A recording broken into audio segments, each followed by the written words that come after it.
Doctor tahir qadri और रियाज Shah it कुत्ते का वैर था। रियाज शाह को इत्तेफाक मस्जिद में लाया tahir qadri के खिलाफ गया था।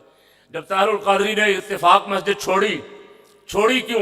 पीपल पार्टी की हुकूमत आ गई थी और उसको खतरा था पीपल पार्टी शरीफ बरादरान को पकड़ेगी, मैं भी साथ मारा जाऊंगा। मैंने आजुल कुरान शरीफ बरादरान से बनवा लिया था मॉडल टाउन वाला। पीपल पार्टी की हुकूमत आते ही कादरी साहब छलांग मार के वहां चले गए मियाँ बरादरान को छोड़ के। और उसके मुकाबले में कहा गया कि कोई बंदा यार दोस्त की चोट का जो यहाँ आके इत्तिफाक मस्जिद में जुमा पढ़ाए।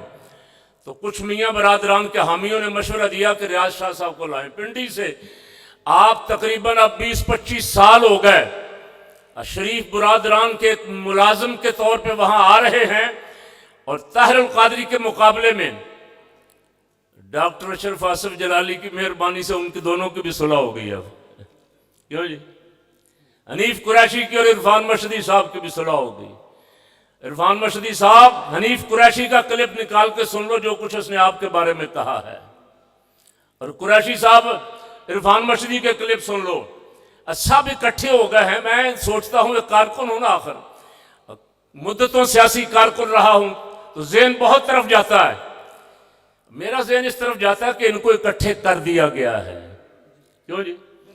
कोई कुव्वत ऐसी है जिसने इनको पकड़ के इकट्ठा कर दिया, जिनका कोई प्रोग्राम है, जो आगे चल के मुल्क में कुछ खेल खेलना चाहते हैं। और पंजाब की इंतजामिया में बैठे अच्छा अहले सुन्नत कारकुनों को मैं दावत फिक्र दे रहा था कि वो इस पे गौर फरमाएं कि ये इकट्ठे कैसे हो गए, किस लिए इकट्ठे हो गए। माजल्ला डॉक्टर अशरफ जलाली साहब को इतनी बड़ी पावर थी तुम्हारे नजदीक कि तुम्हें सबको इकट्ठा होना पड़ गया। अशरफ आसिफ जलाली का कसूर क्या था?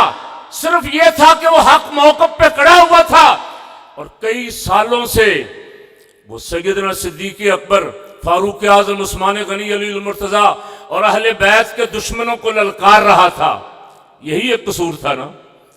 तो वो सारे जितने इस फिक्र के हामी थे वो इकट्ठे किए गए हैं।